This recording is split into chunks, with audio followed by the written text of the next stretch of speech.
Un regard sur les choses simples, simplement, presque tendrement, tant il y a chez Jonathan une poétique des objets, sujet de la nature, un dévoilement. Sa technique le sublime, l'élève, pareil à un travail d'orfèvre.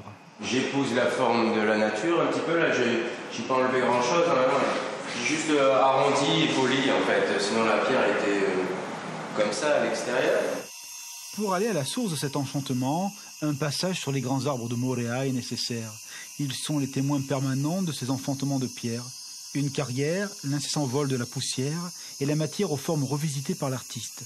Le cheminement d'un art mûri par des années de pratique et l'émerveillement toujours devant les dons de la nature. Elle a comme une gangue externe et à l'intérieur, c'est pas un diamant, mais il y a ce côté précieux de la matière. Elle ne se dévoile pas facilement alors. Non, voilà, elle cache sa beauté. C'est la pierre de Moréa, donc elle a 1,9 million d'années à peu près. Donc elle était là bien avant l'homme, elle sera là bien après l'homme. Et c'est une dimension historique qui m'intéresse. Oui. Une mystique de la pierre, son idée ne serait rien sans l'énergie de l'île Sœur.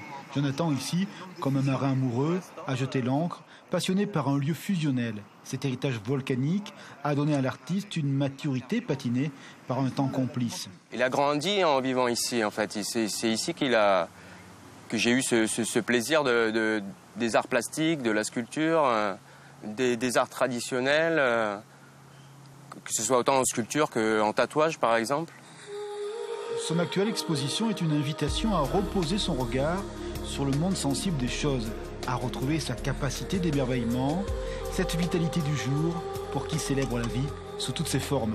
C'est un fruit qui libère toutes les graines exactement, et donc on peut retrouver ici sur cette gravure, avec les picots complètement ouverts et les graines qui se sont dispersées. J'aime beaucoup ce qui s'inspire de la nature, et puis en plus là c'est des formes qui reprennent, qui gardent en fait ce que la nature a proposé et qui vient se marier en fait, et c'est très beau. Pareil à la maturité des cycles de la nature, Jonathan Mancarelli affiche une certaine virtuosité. Elle en fait un des sculpteurs les plus en vue de la Polynésie, et c'est justice.